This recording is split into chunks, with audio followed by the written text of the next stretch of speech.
फिर इंशाल्लाह ताला आपको कभी भी कोई प्रॉब्लम नहीं होगा। तो हमारे सामने जनाब जो जितने भी हमारे स्टूडेंट हैं, आप हमारा फेसबुक पेज है अकेडमी का, सफ़ेद जी के अकेडमी लिखेंगे आपके सामने आ जाएगा। तो उसमें देखें कितने लोग जो है हमारे सेलेक्ट हुए, हर डिपार्टमेंट में किसी न किसी का नाम आ जाता है। वजह यह है कि सेलेक्ट सिर्फ वो लोग होते हैं जो प्रॉपर अपनी तैयारी करते हैं, जो सही मानों में तैयारी करते हैं। आप किसी भी बंदे से पूछ लें कि जनाब फ़लाँ चीज़ का मतलब क्या है, तो हमारी अकेडमी का जो भी बंदा होगा वो प्रॉपर आपको डिटेल से बताएगा। अब एक बार सवाल आ जाता है कि जी जनाब श्रीलंका का पुराना नाम क्या है, अगली बार आ जाता है श्रीलंका का पुराना नाम जो था सिलन, वो जनाब कौन से साल में चेंज हुआ था। तो इसलिए एक ही चीज़ को आप दोबारा अच्छी तरह पढ़ लें तो फिर कोई प्रॉब्लम नहीं होगा। अच्छा जी, हमारे पास आज की जो क्लास है, जिस तरह हम प्रॉपर पढ़ते हैं वैसे ही क्लास का आगाज़ करते हैं। और क्लास का आगाज़ इस तरह होगा कि पहले हम वोकैबरी लिखेंगे, वोकैबरी के बाद 4 एक सवाल हम मैथ के करेंगे जो कि रोज़ाना करते हैं, और उसके बाद हमारा आज का जो लेक्चर है वो मैप के ऊपर है।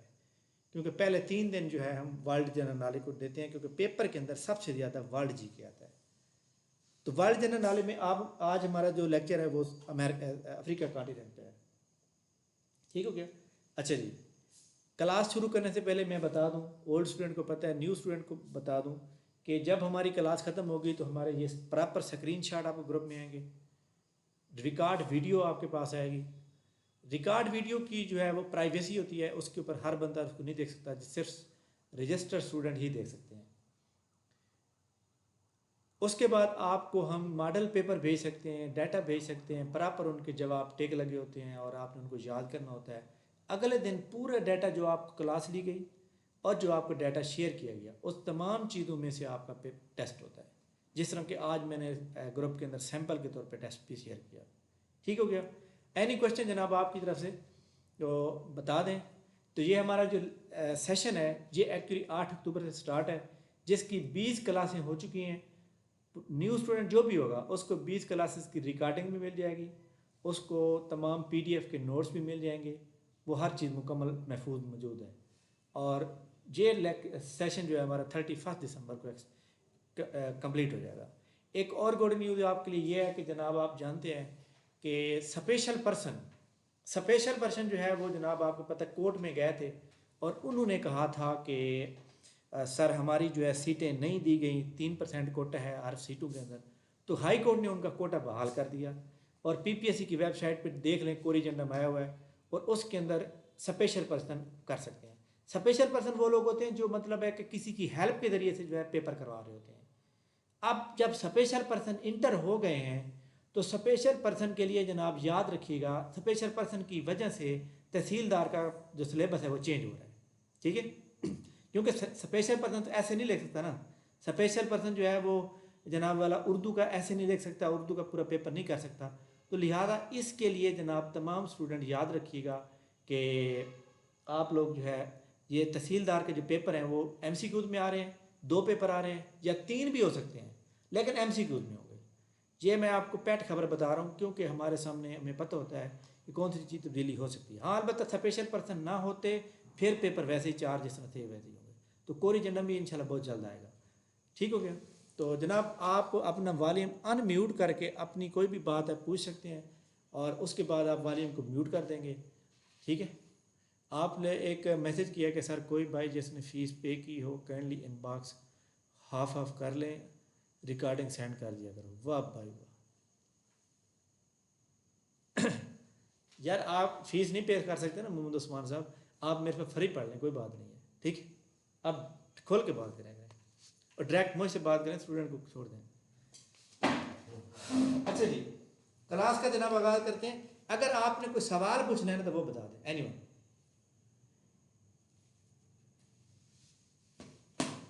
अगर आपको कोई जनाब आवाज़ का इशू हो, आपको वाइट बोर्ड नज़र ना आ रहा हो सही तरह से, तो वो भी आप अभी बता दें ताकि मैं उसको। क्लास जब भी हमारी होती है सबसे पहले हम वोकैबुलरी और मैथ करते हैं, ये हमारा डेली का रूटीन होती है। पहले 3 दिन वर्ल्ड जनरल नॉलेज होता है, एक दिन पाक स्टडी को इंडो पाक हिस्ट्री को देते हैं और एक दिन जो है हम कंप्यूटर उर्दू को देते हैं और एक दिन हम PPSC जो मॉडल पेपर होता है उसको देते हैं, और एक दिन इस्लामियात की भी होती है। अच्छा जी, मैं जनाब एक लफ्ज़ लिखूंगा, उसके फिर हम सिनोनियम लिखेंगे, हम मुतरादिफ अल्फाज लिखेंगे और उसके एंटोनियम लिखेंगे। मैं वो लफ्ज़ लिखूंगा जो पेपर में बार बार आते रहते हैं। STARTLED, ये एक लफ्ज़ है स्टार्टेड, ठीक है। इसके सिनोनियम लिखें आप, FRIGHTENED,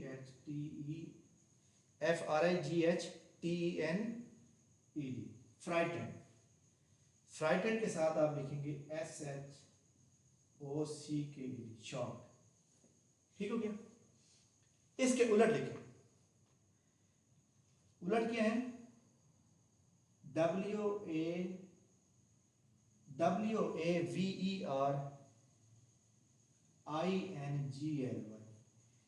वेवरिंगली, वेवरिंगली। तो ये जनाब एक्चुअली क्या है कि ये हमारे पास अपोजिट है, जिसको हम एंटोनियम कहते हैं, और ये हमारे पास हम मुतरादिफ है जिसको हम सिनोनियम कहते हैं, ठीक हो गया। अच्छा जी, स्टार्टिंग का मतलब क्या होता है? स्टार्टिंग का मतलब होता है चौंका देना किसी को, ठीक है, या किसी को डरा देना भी होता है। यानी आप ऐसे जा रहे हैं और आपका दोस्त आगे जा रहा है तो आप पीछे जाकर उसको डरा देते हैं, तो इसको क्या मतलब होता है? चौंका देना। या आप एक बंदा बिल्कुल साफ बिल्कुल ठीक ठाक बैठा होता है, तो आप उसको ऐसी खबर देते हैं तो वो चौंक जाता है, डर जाता है। फ्राइटन का मतलब क्या होता है? डर या खौफ। शॉक्ड का मतलब क्या होता है? शॉकिंग न्यूज, हैरान कौन खबर या खौफ ज़दा खबर, खौफ ज़दा। उलट लिखेंगे वेवरिंगी, इसका मतलब होता है डगमगाने वाला या हिचकिचाहट।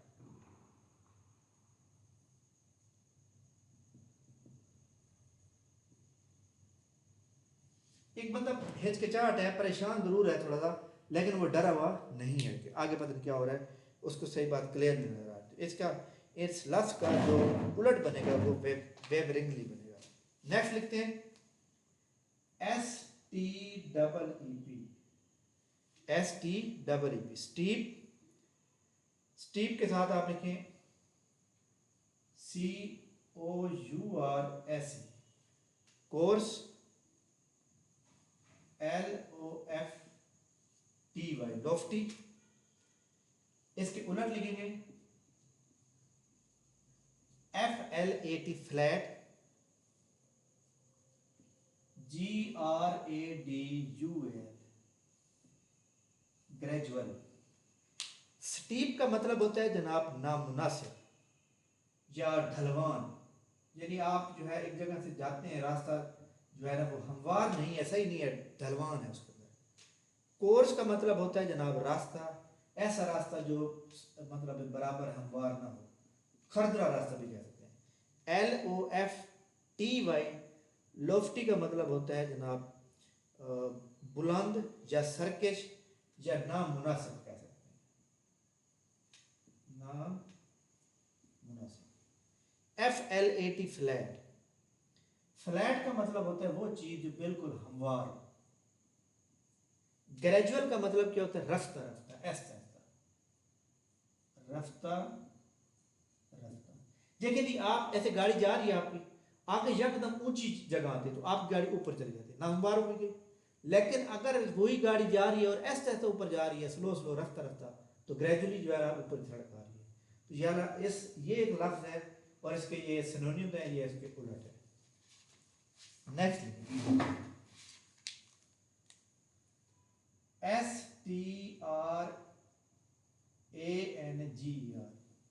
STRANGER, stranger.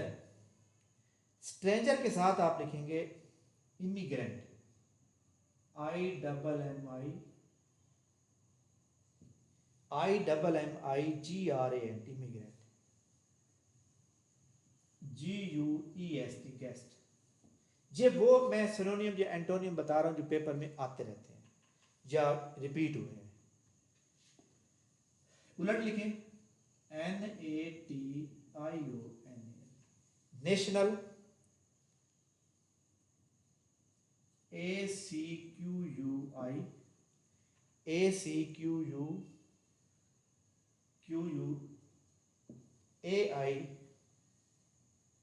TANC, acquaintance. अच्छा जी, स्ट्रेंजर का मतलब होता है अजनबी।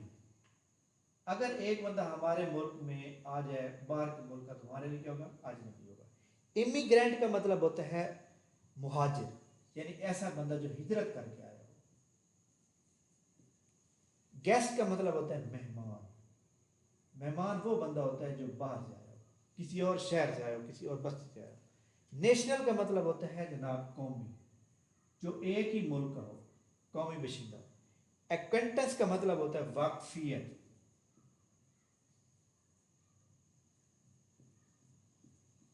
ठीक है, क्या चीज? वाकफियत, यानी ऐसा बंदा जो आपको जानने वाला है। ठीक है, जो जानने वाला वही होगा जो आपके मुल्क में रह रहा होगा, उसी के साथ ही आपकी सलाम सही होगी। SUBLIME, सबलाइन।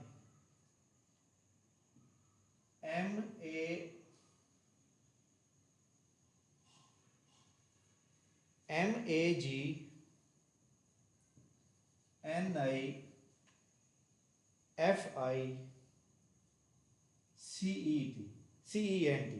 मैग्निफिसेंट,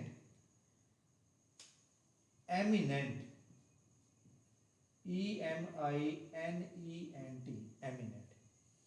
ठीक है, उलट लिखेंगे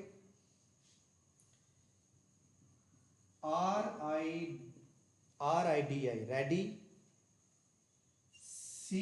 CULOUS, रेडिकुलस। अच्छा जी, सबलाइन का मतलब होता है शानदार, खूबसूरत, बेहतरीन। मैग्निफिसेंट का मतलब होता है जनाब अजीम शान या बेहतरीन। अक्सर आप कमेंट्री सुनते हैं तो वो जनाब एक अच्छी शार्ट पे क्या कहते हैं?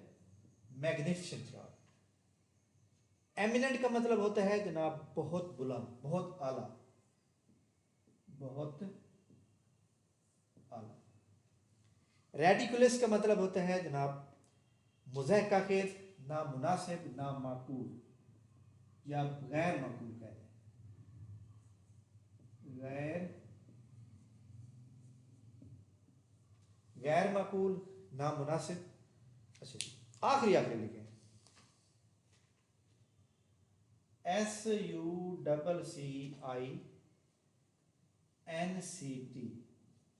सक्शन,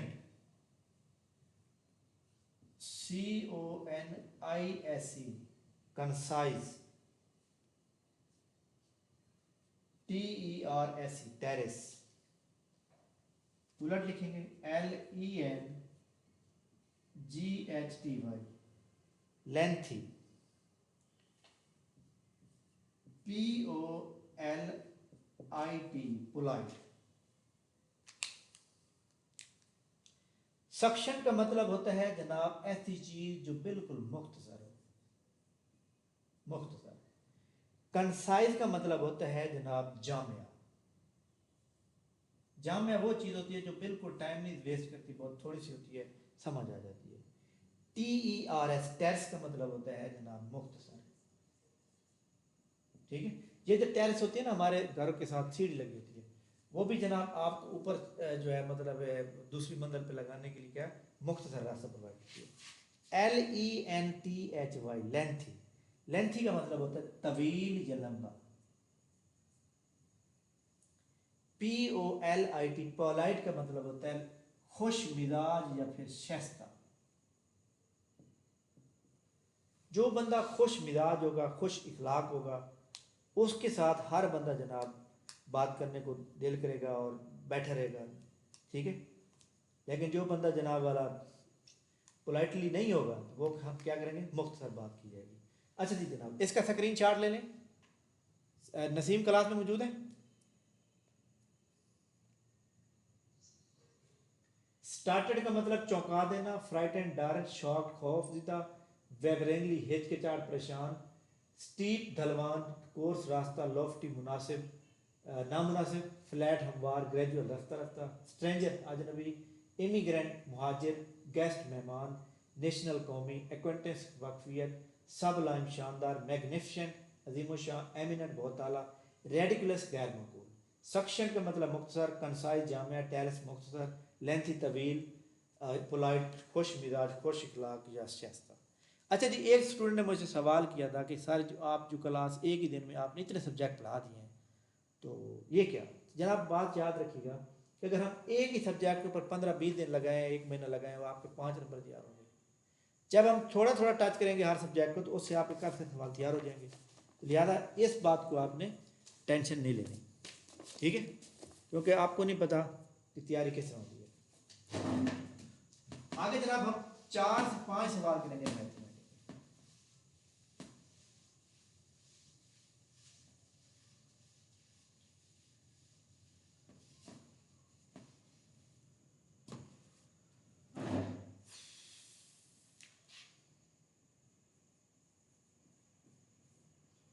क्वेश्चन नंबर फर्स्ट, सवाल लिखेंगे। कल आपने एक सवाल शेयर किया था मुझे साथ कि ए number increase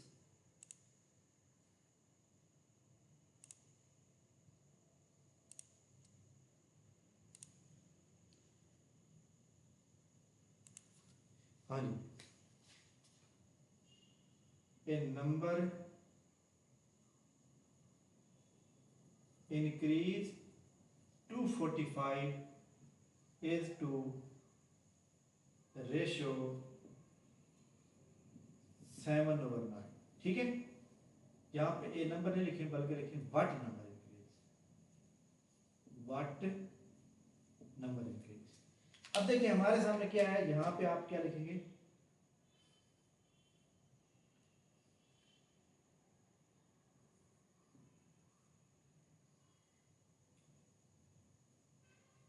new number plus old number, ratio क्या बनेगी, new number ratio old number is equal to 7/9। ठीक है, मतलब यह है कि वो कहता है कि जनाब न्यू नंबर कितना इंक्रीज हो जाएगा, ओल्ड नंबर तो हमारे पास 244 मौजूद है, तो न्यू नंबर हम क्या ले लेंगे, x ले लेंगे, इज इक्वल टू 7/9। रेशियो जो होती है हमेशा डिवाइड होती है, हम इसको x/244 भी ले सकते हैं, इज इक्वल टू 7/9 भी लिख सकते हैं। यानी आपकी मर्जी, आप जिस तरह मर्जी कर लें, आपकी मर्जी है कि आप जनाब इसको आपस में मल्टीप्लाई करें, इसको आपस में मल्टीप्लाई करें, या आप रेशियो तकसीम को कहते हैं x/44 244 और 7/9 आता है।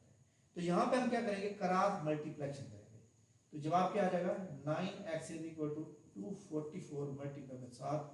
तो हमें क्या चाहिए, x की वैल्यू चाहिए, तो 9 को हम दोनों साइड पे कर देंगे डिवाइड। ठीक है, 9 से cancel, x is equal to, अब देखिए हमारे सामने क्या जवाब आ जाएगा कि 244 मल्टीप्लाई बाय 7/9। हाँ जी, 9 तकसीम होता है बना इसके ऊपर, 9 तकसीम इसके ऊपर नहीं होता, खैर 7 3 तकसीम हो सकता है, 3 भी नहीं होता।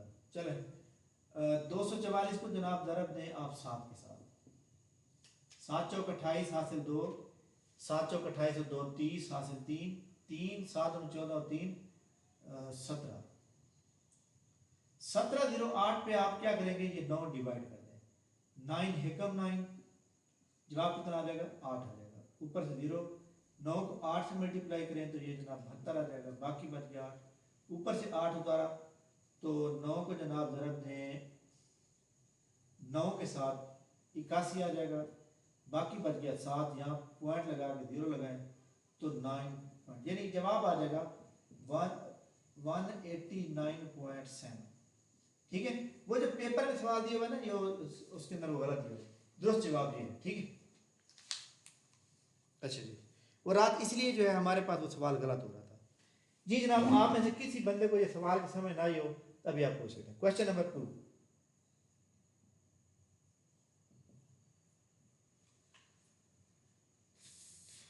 If x plus y is equal to 6, y plus z is equal to 7, z plus x is equal to 9। ठीक है, then find average of A B C, वो सॉरी एक्स वाई जेड है, एक्स वाई जेड, वो कहते हैं जी X और Y Z की जो है ना आप एवरेज बता दें, ठीक है। एवरेज का फार्मूला क्या होता है? एवरेज का फार्मूला होता है कि तमाम नंबर को जमा करें और जितने वो नंबर हैं उतने उस पर डिवाइड करें तो जवाब आ जाता है। क्या करेंगे भला? हम जनाब x plus Y plus Y plus Z plus Z plus X किसके बराबर होगा? x और y किसके बराबर है? x और y है 6 के बराबर, plus z plus Y plus Z plus 7 plus Z plus X plus 9 के, ठीक हो गया। इसको हम ओपन कर लेते हैं, x plus Y plus Z plus Z plus X is equal to, ये हो गया 22। अब इसके अंदर हमारे पास जो है ना एक जो फिगर x या y है वो दो बार है। हम यहाँ क्या करते हैं, यहाँ पे 2 कैरी लेते हैं और यहाँ पे हमारे पास x plus Y plus Z आ जाएगा इज इक्वल टू 22। देखें x और x कितने होते हैं? 2x, 2 को तरफ दें x से 2x आ जाएगा। y और y कितने होते हैं? 2y, 2 को y से मल्टीप्लाई 2y बन जाएगा। z 1 और ये z 1 कितने हो गए? ये 2z हो गए, तो यहाँ 2 से मतलब आप 2 को आप क्या कर सकते हैं, आप इसको वो लेते कॉमन ले सकते हैं, ठीक है। अब देखें हमें तो x और y z का जनाब वाला जमा चाहिए। एवरेज का फार्मूला क्या है? एवरेज का फार्मूला यहाँ पर मैं लिख देता हूँ। एवरेज का फार्मूला ये है कि sum of all term, sum of all term divided by total term, total term TERM। अब देखिए सम कितना है जनाब, एक्स वाई जेड का सम मालूम करना है तो हम इसका मालूम करेंगे, लिहाजा 2 इधर भी डिवाइड करते हैं, 2 को इधर भी डिवाइड, 2 पे खत्म हो जाएगा, बाकी बच गया एक्स वाई प्लस जेड। ये एक्स और वाई का जनाब जमा आ गया हमारे पास 11, ये तो जमा आ गया ना, तो हमारे पास इस एवरेज के मुताबिक ये जनाब जमा हो गया 11। टोटल वैल्यू कितनी है? 1 2 3, तो 3 डिवाइड कर देंगे तो यही जनाब हमारे पास जवाब आ जाएगा। जी जनाब, आप में से किसी बंदे को सवाल की समझ ना आई हो अभी आप बता सकते हैं, एनीवन? हाँ जी, क्लियर हो गई? जी जनाब, कोई बंदा जिसको सवाल की समझ ना, जी क्या हुआ? अच्छा जी आगे लिखें क्वेश्चन। जी जी जी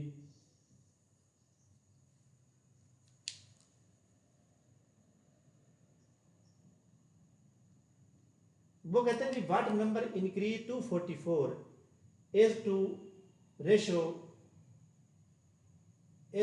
7 9। वो कहते हैं कि एक नंबर है न्यू, ये नंबर हमारे पास दिया हुआ है ना, मेरे को दिया हुआ है, एक नया नंबर जब इंक्रीज होगा तो एक नया नंबर बन जाएगा, लिहाजा वो नया number ratio old number is equal to ये 7 to 9 बन जाएगा वो, तो लिहाजा हमारे पास न्यू नंबर जो है वो हमें मालूम नहीं है, एक्स लिखेंगे, ओल्ड नंबर 244 है और इनकी रेशो 7 9 दी हुई है।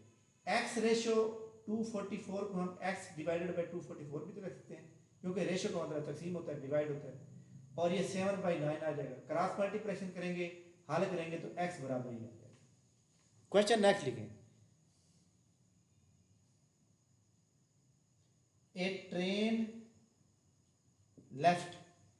ट्रेन लेफ्ट करती है station, A train left station 8:35 AM, सुबह 8 बजे ट्रेन जो है ना स्टेशन को लेफ्ट कर रही है, एंड अराइव्ड इट्स डेस्टिनेशन, वो अपनी मंजिल तक पहुंच जाती है जनाब कितने बजे? वो पहुंच जाती है जनाब 3:12 3:12 PM, सुबह के टाइम चलती है, दोपहर को पहुंच जाती है, ठीक है। हाउ लॉन्ग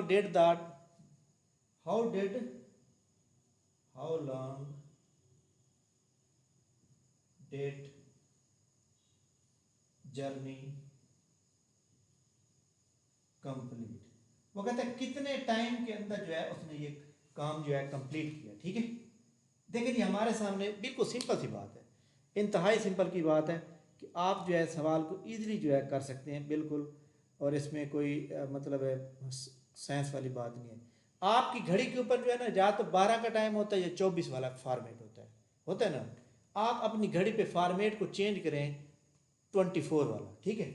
आपकी घड़ी पे क्या बने हैं, आपकी घड़ी पे बने हैं जनाब 8:35। आप घड़ी के फॉर्मेट को चेंज कर दें 24 घंटों पे, जब 3 होगी तो हमारे पास टाइम क्या होगा, टाइम होगा 15:12। होगा या नहीं होगा जनाब, एनीवन? ऐसा होगा या नहीं होगा? ठीक है।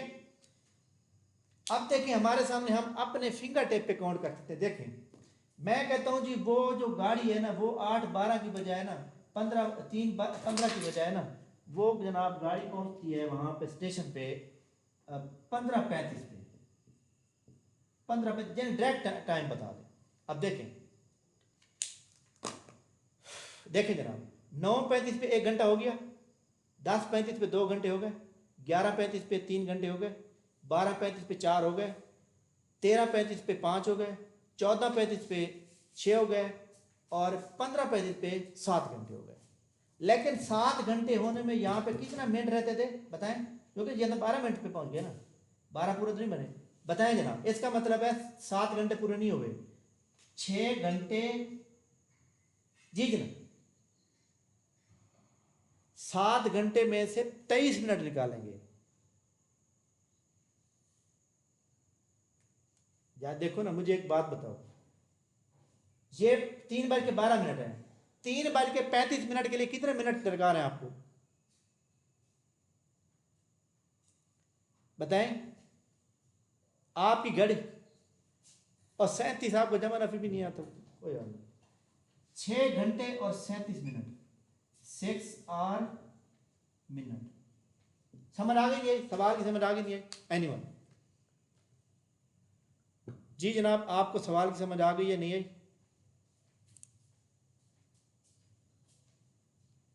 जी जी, कोई बात नहीं, मैं समझाता हूँ। देखिए आपने जनाब समझना यह है कि आपकी घड़ी के ऊपर 8:35 और आप लाहौर से रवाना हो गए हैं। आपकी घड़ी के ऊपर सिर्फ आप ये बताएं, आपकी घड़ी के ऊपर 3:35 है, कितने घंटे हुए ये बता दें बस, सारी बातें छोड़ें। आप घड़ी पे 3:35 हैं, तो आपको वहां पे कितने घंटे लगे बताएं? 7 घंटे। अच्छा जी, आप ये बताएं कि आपकी घड़ी के ऊपर 3:12 है, 3:35 पे आपने लाहौर पहुंचना है। 3:12 हो चुके हैं, आप लाहौर पहुंच गए हैं। आप कितने मिनट पहले पहुंचे हैं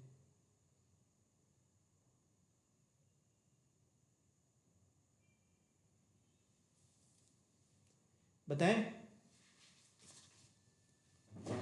कोई हाल नहीं यार, अपना नसीम स्क्रीन शॉट लो इसका,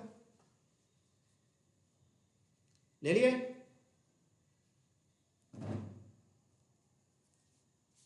हाँ जी, स्क्रीन शॉट ले लिए, जल्दी लें। कोई और ले ले यार, पता यहां पे देखें जनाब आपके सामने 8:35, ठीक है ठीक है, 8:35, 9:35, 10:35, 11:35, 12:35। घड़ी का फॉर्मेट आपने 24 घंटे में चेंज किया। 13:35, 14:35,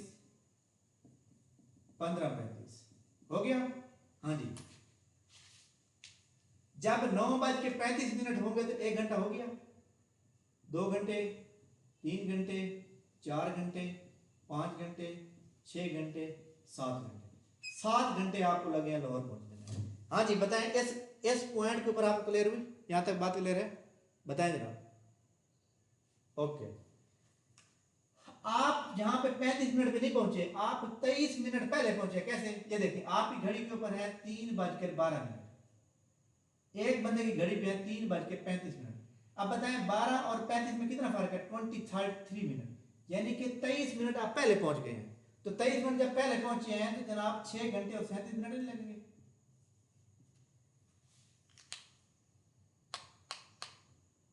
समझ आ गई नहीं आई? स्क्रीन शॉट लें।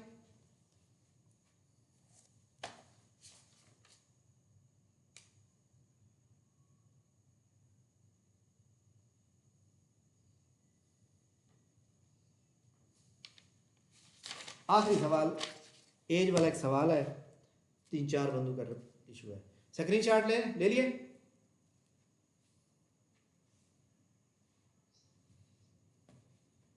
जल्दी लिया कर यार। हमारी ये क्लास 9:30 बजे ख़त्म होगी और डेली हमारी 80 मिनट की क्लास होती है, 1 घंटा 20 मिनट की। ठीक है, आज हमारी क्योंकि पहले थोड़ा सा इंट्रोडक्शन था इसलिए मैंने आपको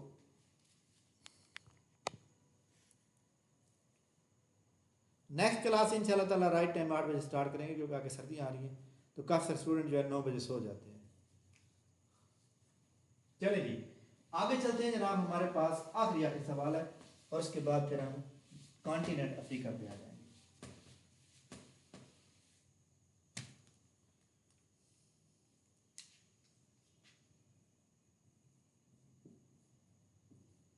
क्वेश्चन नंबर ये 4 हो जाएगा ना आज का, ऐसे है ना?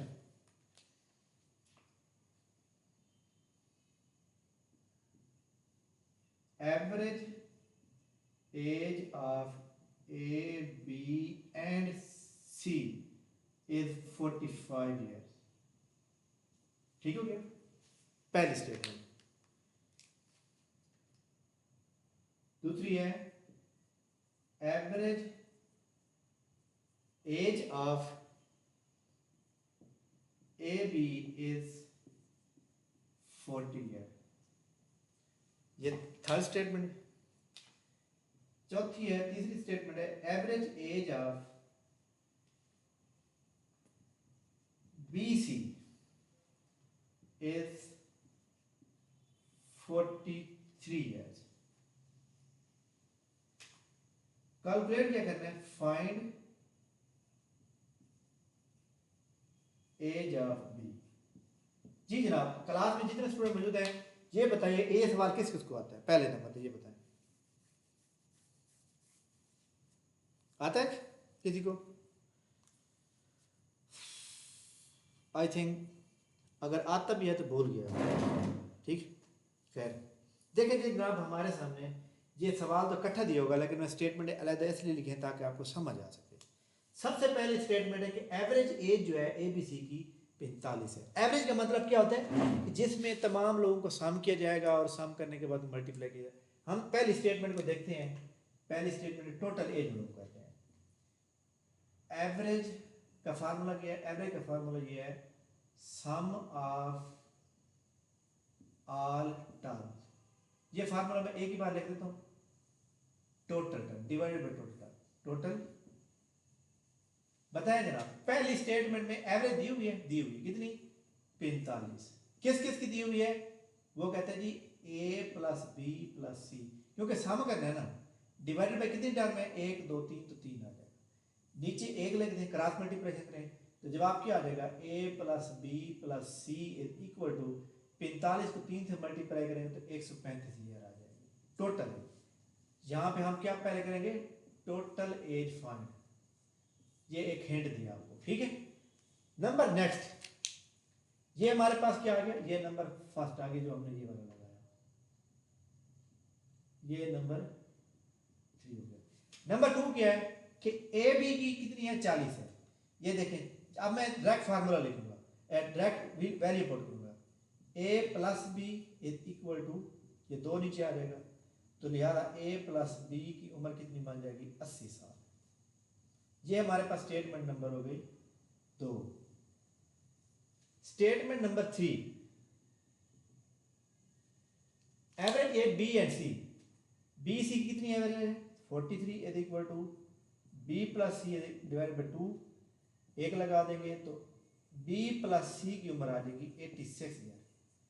जी जनाब, आप में से कोई बंदा, इसका मैंने हल ये किया, इसका हल मैंने ये किया, इसका हल मैंने ये किया, कोई बंदा जिसको इस सवाल की समझ आई, यहां तक कोई बंदा जिसको इस सवाल की समझ ना आई हो बता दे। एवरेज है सम ऑफ ऑल टर्म, वो कहते हैं average age of A B and C. Sum of all term कौन कौन से हैं, ए बी सी है, A plus B plus C, इनकी एवरेज कितनी है 45 है, एवरेज की जगह 45 आ जाएगा। ठीक हो गया, नीचे 3 लिखेंगे, कितनी टर्म हमने जमा किए, 1 2 3, 3 डिवाइड करेंगे तो क्रॉस मल्टीप्लिकेशन करेंगे यहाँ पे। जब क्रॉस मल्टीप्लिकेशन करेंगे तो ए बी सी किसके बराबर आएगा, 45 को 3 से मल्टीप्लाई 135 आ जाएगा। यहाँ पे दो बंदे ऐड करें तो 2 से मल्टीप्लाई करेंगे, यहाँ भी 2 करें तो 2 से करेंगे। इसमें ये देखें ए प्लस बी 40 है, बी प्लस सी 43 है। समझ आ गई अब? हाँ जी समझ आ गई।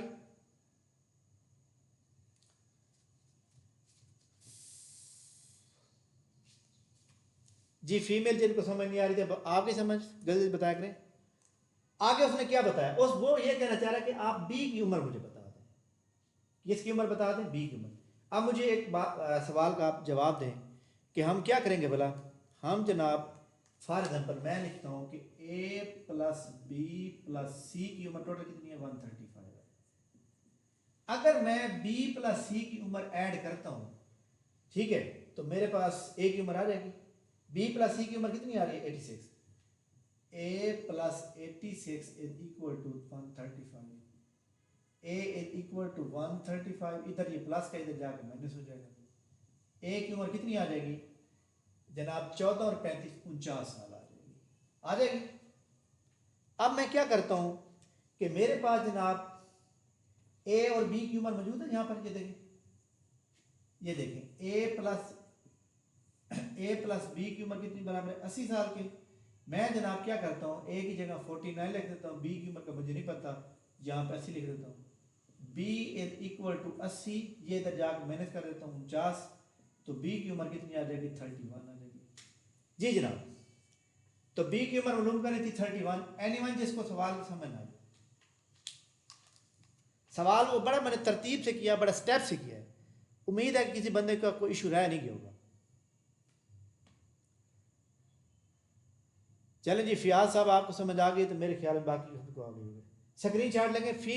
आप में से फीमेल स्टूडेंट जो मौजूद हैं, आप में से किसी को समझ ना आई हो? अच्छा जी, स्क्रीन शॉट लें। अपना क्या नाम है यार, नसीम, स्क्रीन शॉट लें।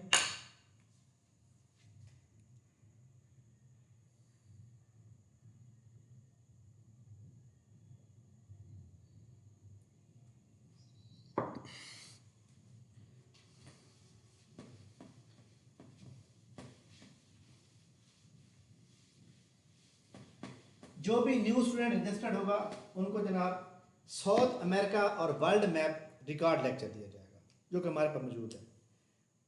आज हमारा लेक्चर नंबर 21 है। 20 लेक्चर रिकॉर्ड मौजूद है मुकम्मल, और PDF भी मौजूद है, वो भी आपको मिल जाएंगे। देखिए जी, हमारे सामने जो साउथ कॉन्टिनेंट अफ्रीका है ना, कॉन्टिनेंट अफ्रीका को हमने थोड़ा सा पढ़ा था, और उसके अंदर हम दोबारा से मतलब स्टार्ट से ले लेते हैं, ताकि किसी स्टूडेंट का कोई जो है इश्यू ना रह जाए। जो हमने कल पढ़ा था ना, थोड़ा सा उसको रिवाइज कर दूंगा।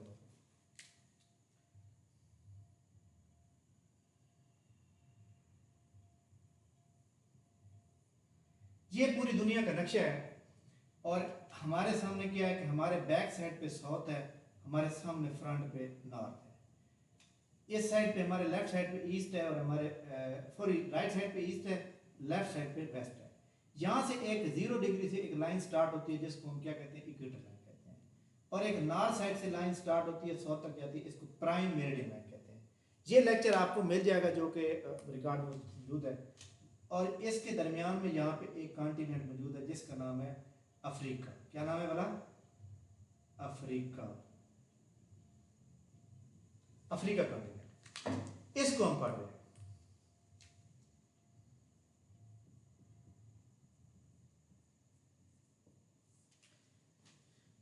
जी जनाब, अफ्रीका जो है, याद रखिएगा, टोटल इसके अंदर 54 मुल्क हैं, 54 कंट्रीज हैं, और 54 याद रखिएगा कि पूरे दुनिया में एरिया वाइज प्लस पॉपुलेशन दूसरे नंबर पर आता है, ठीक है।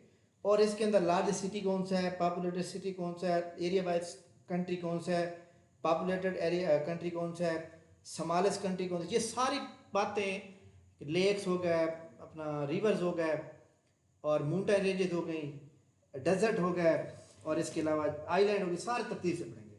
खैर मैं पहले आपको इसका नक्शा बता दूं कि इस नक्शे के मुताबिक यहाँ पे हमारे पास क्या है, नॉर्थ अमेरिका, यहाँ पे है साउथ अमेरिका, और यहाँ पे जनाब है यूरोप, और इस जगह पे है एशिया, यहाँ पे अंटार्कटिका, और यहाँ पे है जनाब ऑस्ट्रेलिया।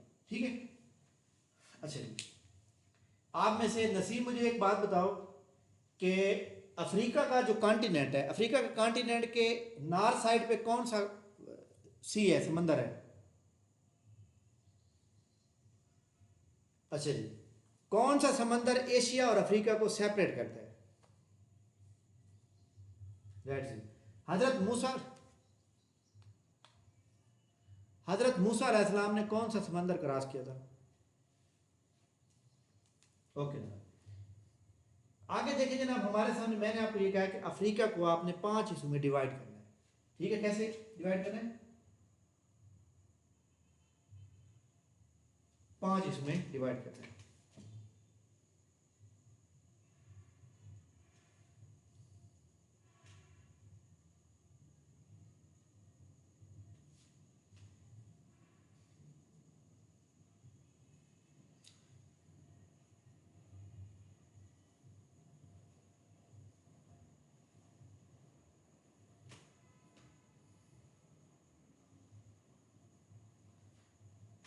अच्छा जी, इसके बाद यहाँ पर आ जाएंगे, ये एक अफ्रीका का कॉन्टिनेंट बन जाएगा। ठीक है, अफ्रीका को 5 हिस्सों में जब हमने डिवाइड किया तो यहाँ से एक लाइन सीधी खींची, इसको हम कहते हैं नॉर्थ अफ्रीका। ये हमारे पास जनाब आ जाएगा वेस्ट अफ्रीका, वेस्ट अफ्रीका, और ये एक लाइन सीधी हमने यहाँ पे खींची, इसको हम कहते हैं ईस्ट अफ्रीका, ईस्ट अफ्रीका, और एक लाइन जनाब हम यहाँ पे खींचेंगे इस तरह, तो ये हमारे पास बन जाएगा सेंट्रल, सेंट्रल अफ्रीका, और ये बन जाएगा जनाब साउथ अफ्रीका। साउथ अफ्रीका वो जो जिसकी क्रिकेट टीम जनाब आज जो है, मतलब है कि इंडिया इंग्लैंड न्यूजीलैंड को हरा दिया ना आज, आई थिंक हरा दिया, हाँ हार गए 190 रन। तो इससे जनाब बहुत बड़ा फ़ायदा होगा पाकिस्तान को, और इससे रन रेट पाकिस्तान के ऊपर आ जाएगा। और एक मिनट यार, मैं थोड़ा मैच के बड़ा,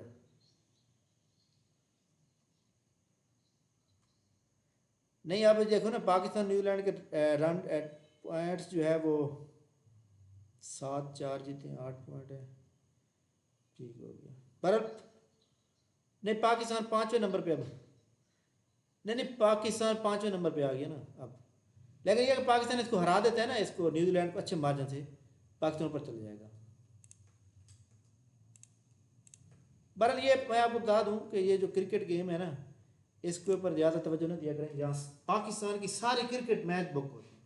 आप मुझे एक बात, एक मैच के जीतने पे आपको मिल रहा है 50 लाख रुपए, और वैसे आपको 3 करोड़ मिल जाए, क्या जरूरत है 50 लाख की? ये प्रॉब्लम है। अच्छा खैर आगे देखें, जिस तरह देखें जी, ये मैंने आपको नॉर्थ ईस्ट वेस्ट बनाया, तो ये हमारे पास है नॉर्थ, ये हमारे पास है वेस्ट, ये हमारे पास है ईस्ट, और ये हमारे पास है साउथ। जिस तरह दुनिया का नक्श है उसके मुताबिक ये मौजूद है, North Africa, West Africa, central, East और साउथ। इसके अलावा मैंने कुछ आपको इसकी लोकेशन बताई थी। ईस्ट साइड पे यहाँ पे कौन सा ओशन है, जिसको हम कहते हैं इंडियन ओशन, इंडियन। जो न्यू स्टूडेंट हैं, जब ये वर्ल्ड मैप पढ़ोगे तो आप समझाएंगे। इस साइड पे हमारे पे कौन सा ओशन है, एटलांटिक ओशन। इस साइड पे जनाब समंदर है। इस साइड पे ऊपर कौन सा कॉन्टिनेंट आ जाता है, यूरोप आ जाता है। ये देखिए यूरोप है यहाँ पे। इस साइड पे कॉन्टिनेंट एक मौजूद है, इसको हम क्या कहते हैं, एशिया। ठीक हो गया, ये दोनों इकट्ठे मिले हुए हैं, इनको याद रखिएगा, ये दोनों इकट्ठे मिले हुए हैं। अच्छा जी, यहाँ पे एक रास्ता है जो कि इधर जाता है और यहाँ तक, ठीक है। इस रास्ते के ऊपर जो एक समंदर है जिसको हम क्या कहते हैं, बोला रेड सी। पहले की जनाब जमीन मिली हुई थी, यहाँ पे एक पुल बनाया गया जिसको हम कैनाल कहते हैं इंग्लिश में, 1859 में, जिसका नाम है Swiss canal, SUEZ, Swiss. Swiss canal क्या है कि रेड सी को मेडिटेरियन सी, ये यूरोप और उसके दरमियान कौन सा समंदर है, MEDITERRANE, मेडिटेरियन सी, यहां पे मिलाता है। ठीक हो गया। रेड सी का जो पानी है इंडियन ओशन का सोर्स है, और मेडिटेरियन का है जनाब ये अटलांटिक ओशन है। ठीक हो गया। इसके बाद कुछ मैंने आइलैंड आपको बताया।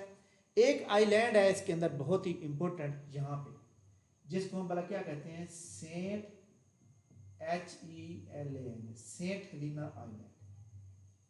आइलैंड की क्या डेफिनेशन है जनाब,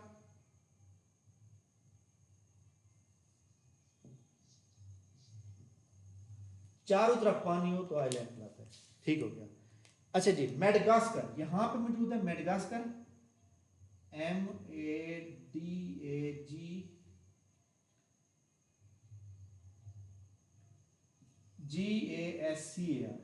मेडागास्कर जी।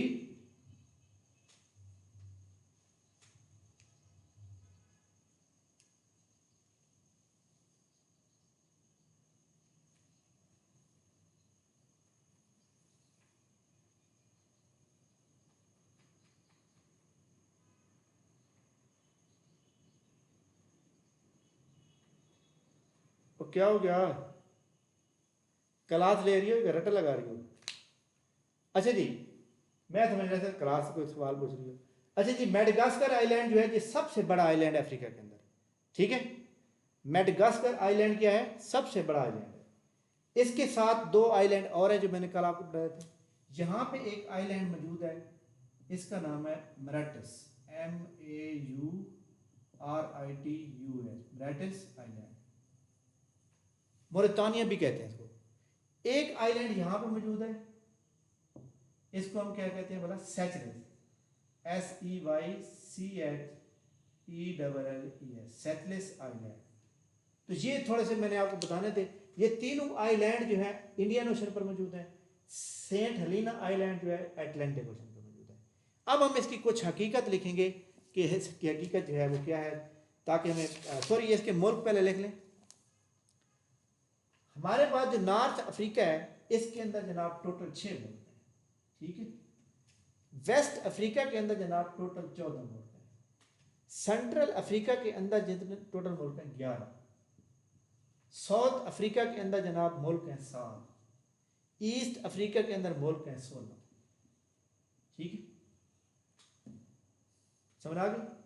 एक ये हम बाद में बताएंगे कि जनाब कौन सा मुल्क कहाँ पे मौजूद है। ये एक छोटा सा स्केच आपको बता दिया। अब हम इसकी पढ़ेंगे थ्योरी। इसके अंदर जितने मुल्क पढ़ेंगे उसकी खसूसियात पढ़ेंगे, उसकी खूबियाँ पढ़ेंगे। मैं आपको पढ़ाऊंगा जी हारन ऑफ अफ्रीका, इसी तरह आपको कोई लेक पढ़ाऊंगा या कांगो रिवर पढ़ाऊंगा। तो उसके बाद जब आपको पता चलेगा सर ने ये पढ़ाया, तो अच्छा जी सर ने ये जो कांगो रिवर पढ़ाया वो यहाँ पे मौजूद है, अच्छा ठीक हो गया। उसके बाद आपको सही मानों में पता चलेगा।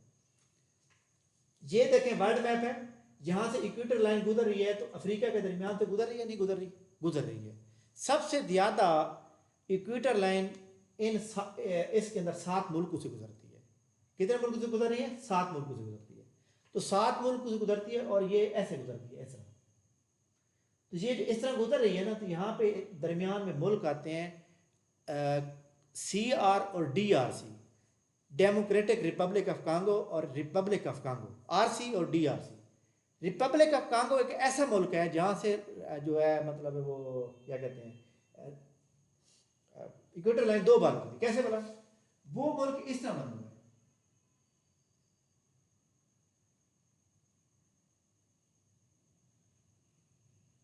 ऐसे इक्वेटर लाइन ऐसे गुजरती है। ठीक है, तो जो कांगो है ये जनाब पेपर में अक्सर आते थे बेचा, और यहाँ पे एक रिवर भी है उसका नाम भी कांगो है, एक मुल्क है उसका नाम भी कांगो है। अच्छा जी, आगे जनाब इसकी कुछ रियलिटी लिखेंगे, लिखना शुरू करें। अब इसकी हम लिखेंगे theory. Total countries 54,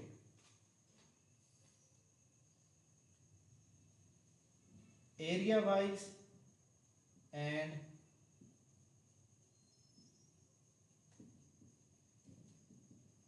population wise second पूरी दुनिया में, एरिया वाइज भी। अच्छा जी जनाब ये बताइएगा कि मैंने आपको एरिया वाइज भी कोड बताया हुआ है और पॉपुलेशन वाइज कोड बताया हुआ है, याद है या भूल गए हैं?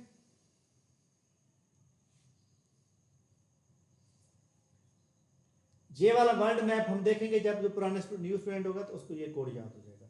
आगे लिखें,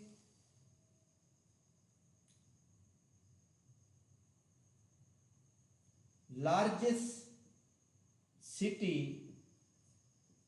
बाय एरिया एंड पॉपुलेशन।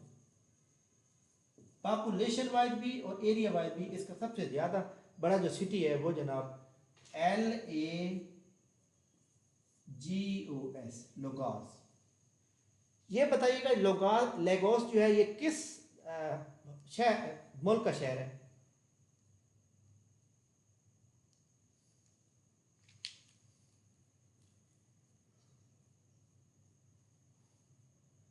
यार वो तो लुआस है ना, ये लेगोस है, नाइजीरिया में नहीं है।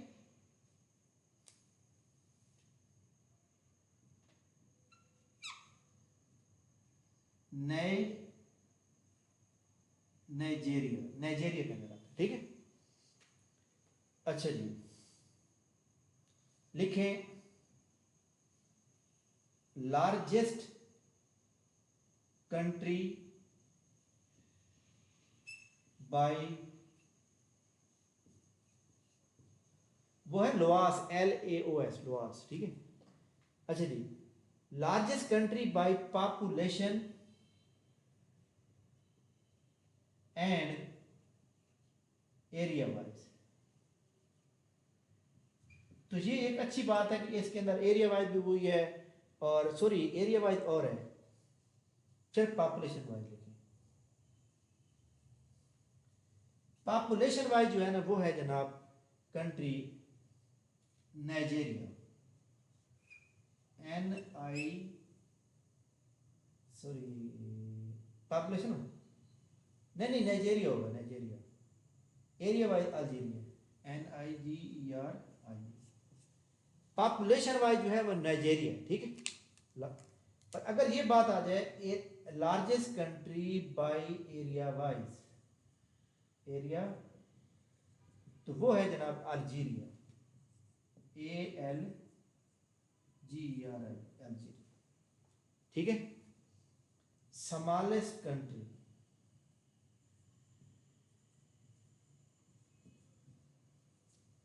Smallest country by area wise and by population दोनों के हिसाब से सेचलेस, SEYCHELLES, सेचलेस। जी जनाब स्क्रीन शॉट लें, स्क्रीन शॉट लें।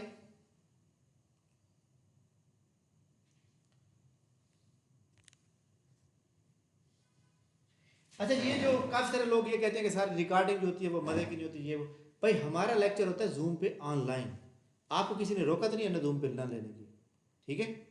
तो जूम पे आप लिया करें, हम तो जस्ट एक हेल्पिंग के तौर पे रिकॉर्ड कर देते हैं कि भाई आप स्क्रीन शॉट को सामने रखते हुए क्लास लें, वरना कोई एकेडमी वाला रिकॉर्ड क्लास देते नहीं है। हाँ जी स्क्रीन शॉट ले लिए।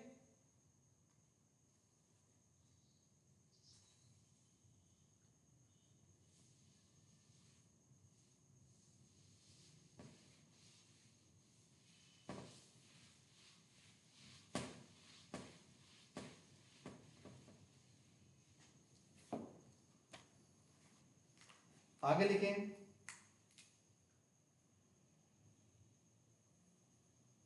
अफ्रीका covers an area 3065, वाली म्यूट करें जनाब, 000 किलोमीटर स्क्वायर, ठीक है। या स्क्वायर मील की बात की जाए तो आपने क्या लिखना है, 11,608,000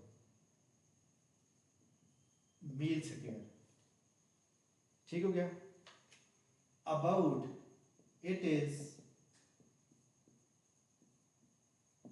It is about 20.3% of earth total land area.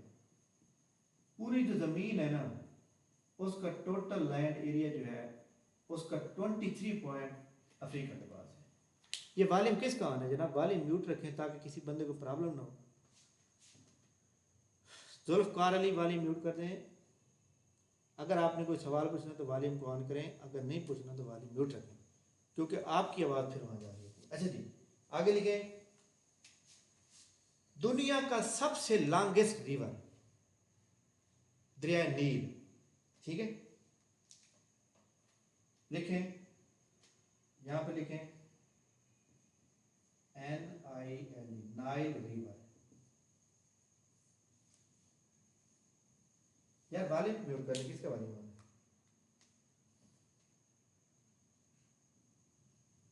Nile river is the longest river in the world। दुनिया में सबसे लंबा दरिया है वो जनाब दरिया नील है।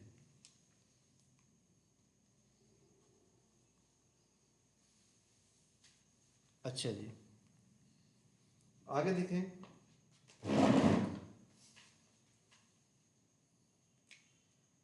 its length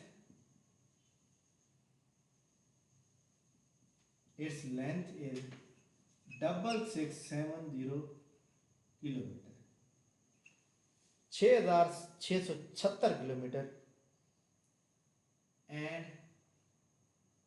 इट्स सोर्स का मतलब है पानी इसका कहाँ से आ रहा है, क्योंकि आपको ये याद होना चाहिए कि पहले पानी की जो बर्फबारी होती है तो ग्लेशियर बनते हैं। ग्लेशियर जब पिघलते हैं तो पानी लेक की सूरत में आता है। काफ़ी सारी लेक मिलती हैं तो एक दरिया बनता है। इट्स सोर्स क्या है? सोर्स कौन सी है? It's source is lake Victoria. Lake Victoria bracket में लिखें lake Victoria was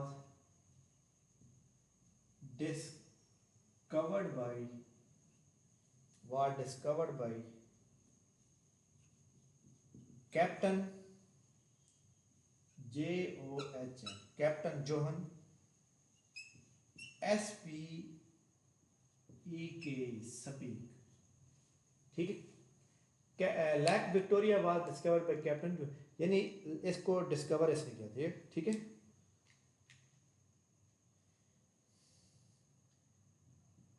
it is या बल्कि इट रन्स, यानी ये चल रहा है। It runs along the north east side of the continent.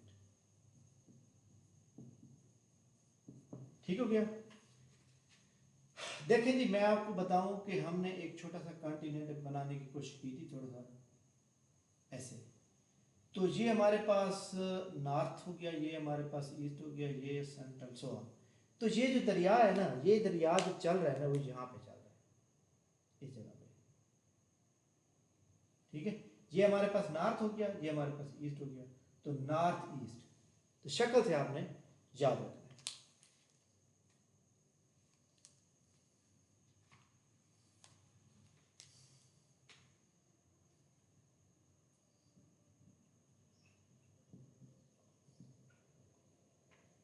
North east side of the continent, Congo river,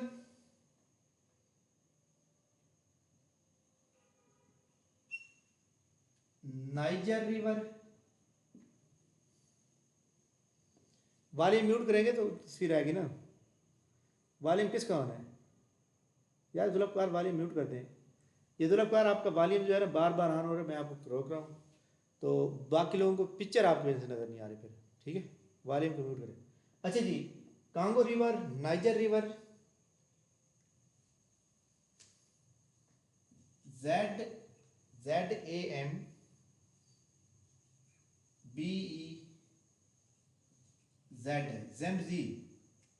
ज़ेम्जी river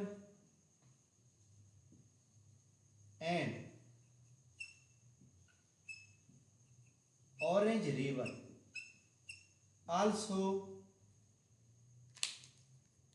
also flows in Africa. तो अफ्रीका के अंदर ये पेपर में सवाल आ सकता है कि Zambezi river belong to which continent. तो ऑरेंज रिवर के ऊपर अक्सर सवाल आता रहता है कि ऑरेंज रिवर जनाब कहाँ पर है, ठीक है। आगे लिखें, यहाँ पे जो मैंने आपको बताया कि एक मुल्क है इस तरह बना हुआ, यहाँ पे एक उसका रिवर है वो भी ऐसे ही है। तो रिवर को भी जो इक्वेटर लाइन है 2 बार क्रॉस करिए। लिखें CONGO, Congo river passes the equator line twice, 2 bar cross करती है। कांगो मुल्क को भी 2 बार, कांगो रिवर को भी 2 बार। तो ये कांगो रिवर कहाँ पर है? कांगो रिवर जनाब कांगो कंट्री में, ठीक है। उसको हम क्या कहते हैं, CR कहते हैं, कांगो रिपब्लिक, ठीक है, उस मुल्क का नाम है। 2 बार क्रॉस करती है, ठीक है। It is only river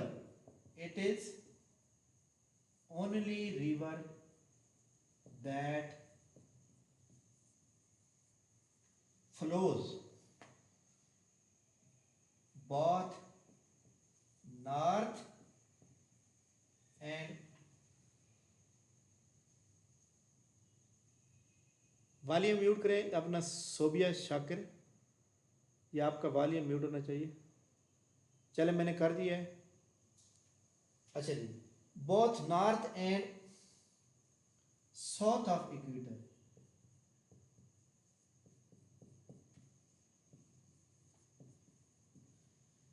south of equator,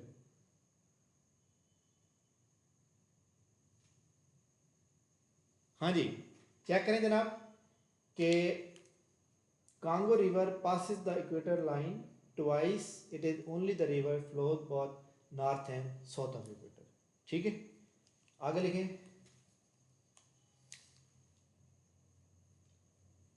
red Sea separated Asia from Africa, या अफ्रीका फ्रॉम एशिया, दोनों को अलग अलग है।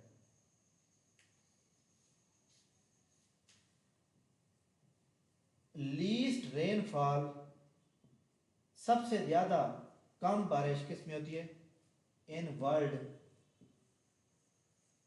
इज इन अफ्रीका, अफ्रीका में सबसे ज्यादा सबसे कम बारिश होती है, ठीक है।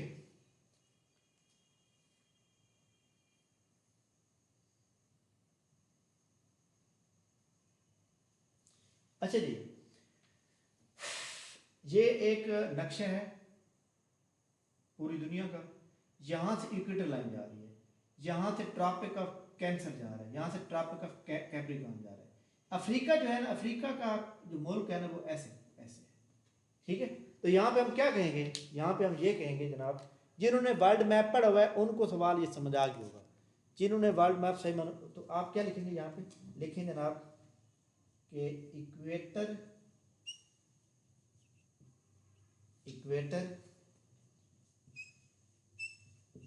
Tropic of Cancer, tropic of Capricorn,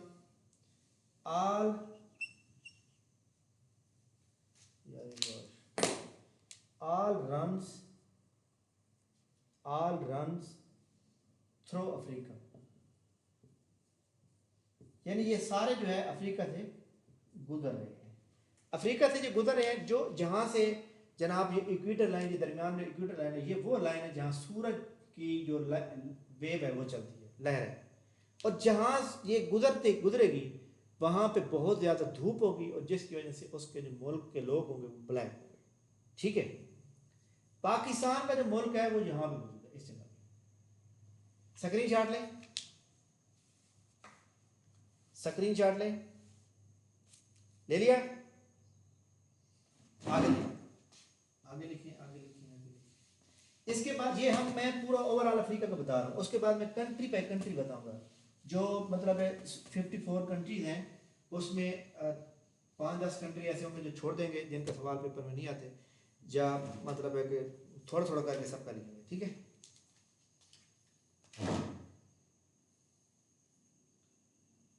GRASS, grass land of Africa. Africa के अंदर ग्रास लैंड भी मौजूद है, और उस एरिया को बोला क्या कहते हैं, is called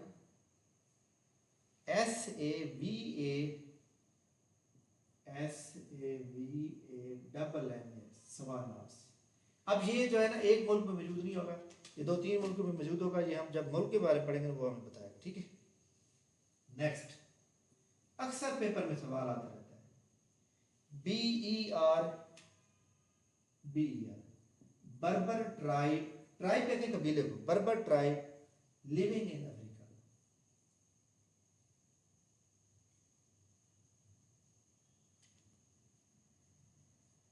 living in north Africa, Africa के नॉर्थ साइड पर रहते हैं। ठीक समझ आ गई जनाब, वो जो मैंने नॉर्थ स्पाइस बनाया था। नेक्स्ट लिखें, येट नो, जी जी क्यों रिश्तेदार हैं, yet no Olympic game, yet no Olympic game held in, अब तक अभी तक जो है मतलब है कि अफ्रीका के अंदर कोई ओलंपिक गेम नहीं हुई। जिस ठीक है, बाकी सब कॉन्टिनेंट में हो चुकी है, एशिया में हो चुकी है सब कुछ, लेकिन अफ्रीका में अभी तक कोई गेम नहीं हुई।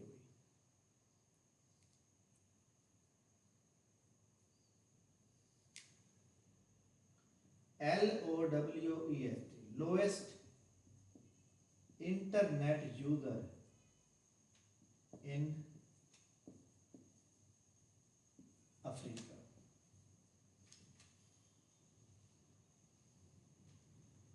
पेपर में अक्सर सवाल आता है, great RIFT, great rift valley in Africa. Africa के अंदर है जनाब ये भी वैली, वादी है बहुत बड़ी।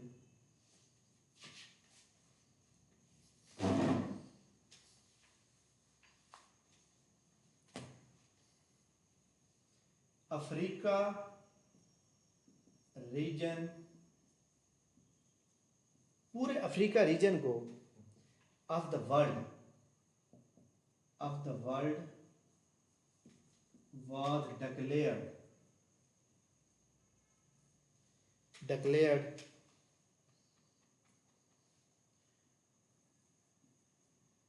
free of wild polio,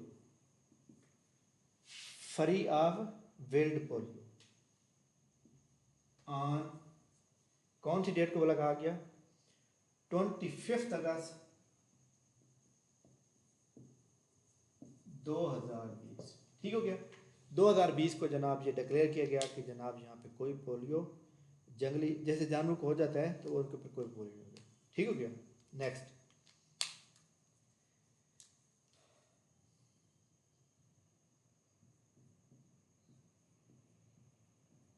नहीं वो तो है, वो तो है, आपको पता ना वहाँ खुराक की इतनी कमी है, पोलियो के मरीज हैं बहुत ज़्यादा।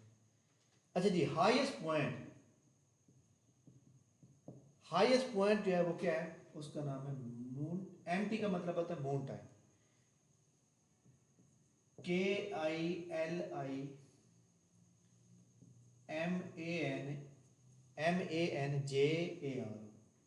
मैंजेरो। ये यहाँ पे एक मुल्क है जिसका नाम है तिनजानिया।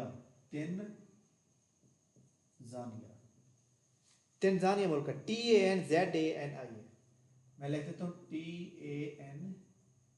TANZANIA, तंजानिया, ये यहाँ पे मौजूद है। ठीक हो गया। लोएस्ट पॉइंट जो है वो जनाब लेक असेल,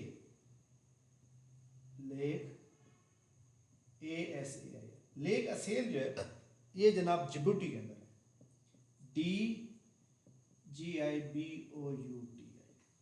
जिबूटी। अफ्रीका का जो मुल्क है ना, जो अफ्रीका की ईस्ट साइड मैंने लिखी थी, ईस्ट साइड, उस साइड पे एक 4 मुल्क आते हैं जिसको हम हारन ऑफ अफ्रीका कहते हैं। वो खैर हम नक्शे के अंदर भी बताएंगे, HORN, horn of Africa, CA, horn of Africa.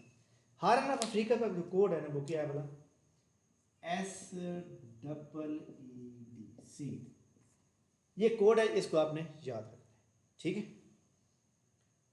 अच्छा जी, 4 स्टेट्स इंक्लूड्स, नंबर 1 ऐसे क्या बनेगा, ऐसे बन जाएगा सोमालिया। ई से क्या बनेगा, इथोपिया।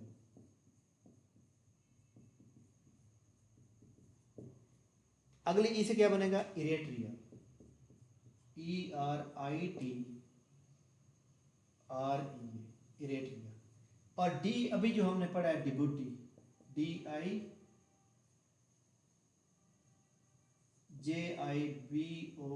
है, जिबूटी। तो अक्सर पेपर में सवाल आता रहता है, which of the following country is lies in horn of Africa, which of the country is not lies in horn of Africa. जब आपको ये पता है कि जनाब ये सीड इसका कोड है और ये हमने याद रखना है, तो अल्लाह अल्लाह खैर सलाम। ठीक हो गया जनाब, समझ आगे नहीं आई। क्लास हमारी ख़त्म होने में अभी 5 से 7 मिनट रहते हैं, तो खैर ये हम इंशाल्लाह अगले लेक्चर में डेजर्ट जी, हारन ऑफ अफ्रीका जो है ना, जो हमारे सामने मैं आपको बताऊं कि इसके अंदर जो अफ्रीका का जो ईस्ट साइड है वहाँ पे 4 मुल्क हैं, और 4 मुल्क जो है ना एक हार्न की शक्ल देते हैं। ठीक है। हार्न का मतलब क्या होता है, हार्न कहते हैं जनाब सींग को। किसको कहते हैं बोला, सींग। देखा हुआ आपने कभी वो जो अपना इसको होता है, वो क्या कहते हैं, किसी भी जी जी जानवर का जैसे सींग होता है, तो वो उस तरह बना हुआ है। कैसे भला, मैं आपको बताता हूँ। ये जो है ना हमारे पास अफ्रीका का मुल्क ऐसा बनाया ना हमने, तो वो जनाब इस तरह जाकर ऐसे ऐसे, तो ये जो जगह है ना यहाँ पे 4 मुल्क हैं, वो क्या है, वो हारन की शक्ल देते हैं। हारन कहते हैं सींग को, जो जानवर का सींग नहीं होता उस तरह। तो यहाँ पे वो कंट्री मौजूद है, SEED। ठीक है, हारन ऑफ अफ्रीका, यानी अफ्रीका के हारन ऑफ अफ्रीका उसको कहते हैं। तो लिहाजा आपने इसको याद रखना है कि ये 4 मुल्क हैं। स्क्रीनशॉट ले लें, ले लिए जी जनाब। आप में से कोई बंदा जो सवाल करना चाहे, आज का हमारा लेक्चर ख़त्म हुआ, तो एनी वन जिसने कोई सवाल करना हो। सोमालिया, इथोपिया, आगे क्या लिखा है, जिबूटी, DJIBOUTY,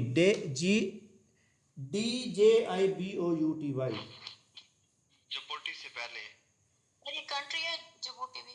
जी जी, सोमालिया, इथोपिया, इरेट्रिया, जिबूटी। ठीक है। ये हम कंट्री पे कंट्री पढ़ेंगे, जब हम सारा पढ़ लेंगे फिर हम दोबारा नक्शा बनाएंगे, और मैं बताऊंगा कि जनाब हमने जो हारन ऑफ अफ्रीका पढ़ा था वो कहाँ पे मौजूद है, फिर आपको सही मानों में समझ आ जाएगा। ठीक है जी जी, वास्सलाम सर। ये सारे बच्चे आप पढ़ाएंगे या कोई और टीचर भी है? जी जनाब, जो हमारे तहसीलदार के स्टूडेंट हैं उनके लिए हमारा इंग्लिश के लिए स्पेशल बंदा मौजूद है, वो पढ़ाने आता है। कल हमारा ऐसे के ऊपर लेक्चर हुआ था और उन्होंने पढ़ाया था, उनको 15 से 20 मिनट दिए जाते हैं, वो सारी आउटलाइन लिखवा देते हैं। आउटलाइन के बाद जो है फिर वो अपना ऐसे लिखा हुआ लिख भेज देते हैं, फिर स्टूडेंट उसके मुताबिक तैयार करके उनको सेंड करते हैं, फिर वो चेक करते हैं। बाकी वन पेपर के लिए बता दें। जी, 1 पेपर मैं खुद पढ़ाऊँगा सारा। अच्छा सर, ठीक है सर, आपको पढ़ाने का स्टाइल बहुत अच्छा है। नहीं नहीं, वो बाकी किसी के ऊपर मैं एतमाद ही नहीं करता, बाकी किसी को इस तरह नहीं पढ़ाना आता। मैं सारे सब्जेक्ट आपको प्रॉपर कोड वर्ड के साथ सारे पढ़ाऊँगा, ठीक है। सही है सर, थैंक यू सर। जी जनाब, और कोई सवाल? Sir assistant in board of revenue जी दोबारा बोलें। Assistant assistant in board of revenue में जहाँ जिसमें वुमेन होता है जी जी, उसका क्या?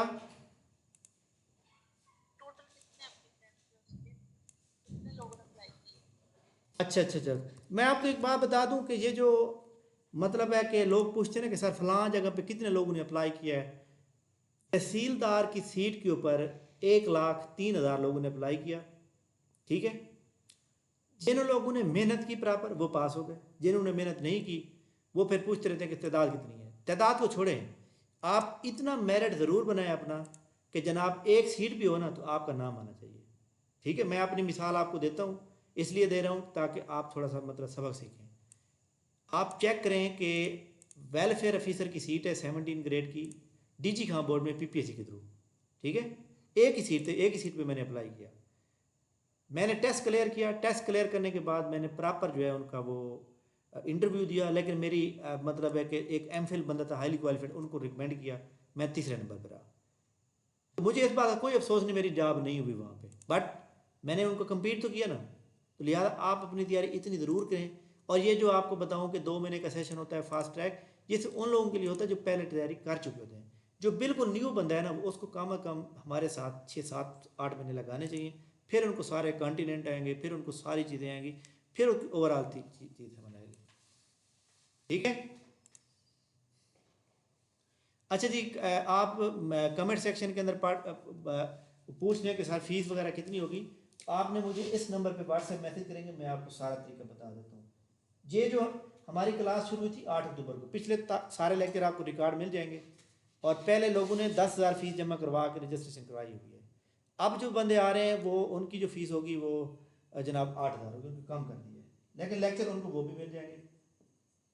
और आपको जितनी PDF मैंने शेयर की है वो भी सारी मिलेंगी। फिर हमारा ये तरीकाकार है कि जनाब आपने जो है जो भी पढ़ा है अगले दिन उसका टेस्ट होगा, और टेस्ट के लिए बाकायदा आपको डाटा दिया जाता है, टेक लगा के उसके जवाब लगा के ये जनाब सही है ये गलत है। इस तरह जनाब डेली टेस्ट लेना और डेली क्लास लेना कोई आसान काम नहीं है।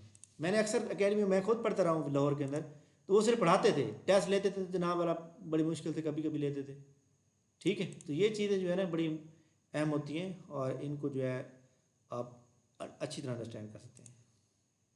जी एनी अदर क्वेश्चन? जी वालेकुम।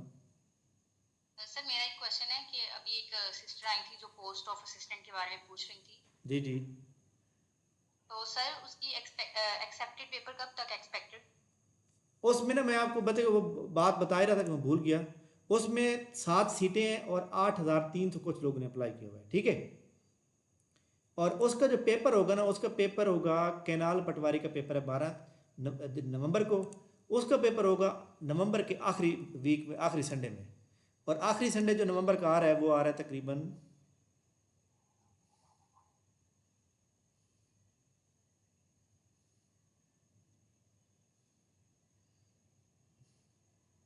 26-27 को आ रहा है।